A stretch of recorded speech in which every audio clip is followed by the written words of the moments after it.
99 மத்தியில் பாஜக கூட்டணியில் திமுக இருக்கு. 2001 தேர்தல் வருது. அதே கூட்டணியில் வந்து திமுக பாஜக கூட்டணி தமிழ்நாட்டில் இருக்கு. இவங்க என்ன பண்ணாங்க, அதுக்கு எதிரான ஒரு அரசியலை பண்றாங்க. அந்த அரசியல் கை கொடுத்துச்சு, வெற்றி பெற்றாங்க. இப்போ எவ்வளவு பெரிய ஒரு டிசாஸ்டரை மதவாத அரசியலுங்கிறது வந்து கையில் உடச்செறியுது பாருங்க.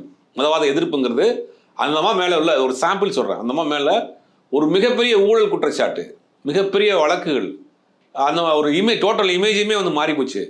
ஆனால் 5 வருஷத்துக்குள்ள இத்தனையும் மறந்து மக்கள் ஓட்டு போட்டு திருப்பி முதலமைச்சர் ஆக்கினாங்கன்னா அந்த மதவாத எதிர்ப்பு அரசியல், பாஜக எதிர்ப்பு அரசியலுங்கிறதை அவங்க ஸ்ட்ராங்காக பண்ணாங்க.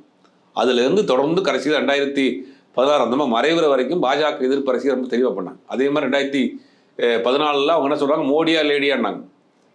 அப்பயும் பாஜக எதிர்ப்பு அரசியல் அவங்க கை கொடுத்துச்சு. அதுதான் தொடர்ந்து தமிழ்நாட்டினுடைய ஃபார்முலா. அதை திமுக ரொம்ப ஸ்ட்ராங்காக பண்ணுறாங்க. ரொம்ப என்ன சொல்கிறாங்க, அது கூட்டணியோடு சேர்ந்து பண்ணுறாங்க. அப்படிங்கும்போது அந்த அரசியலை இன்னைக்கு எதிர்த்து பேச திமுக அளவுக்கு பாஜக எதிர்ப்பு, மதவாத எதிர்ப்பு பேசக்கூடிய ஒரு அணி அங்கே இல்லை. அப்போ நீங்கள் எத்தனை கூட்டணி போனாலும் அங்கே வந்து நீங்கள் அதில் கரைஞ்சி தான் போவீங்க. அப்போ எடப்பாடி பழனிசாமி, பாஜக ஆதரவாளர்கள் இவங்கெல்லாம் திரும்ப திரும்ப திரும்ப வந்து டிவிகே கொண்டு வாங்க. டிவிகே வந்து என்ன செய்வீங்க? டிவிகேவினுடைய கொள்கைக்கு எதிரியே பாஜக தான். அவங்களோட எப்படி கூட்டணி வைப்பீங்க? அதை எப்படி உங்கள் மக்கள் ஏற்றுக்குருவாங்க? மக்கள் ஏற்றுக்கிறவங்க உங்க கூட இருக்கக்கூடிய அந்த ரசிகர்கள் எப்படி ஏற்றுக்குருவாங்க? அப்போ உங்களுடைய அரசியல் வாழ்க்கையை முடிஞ்சு வரும்.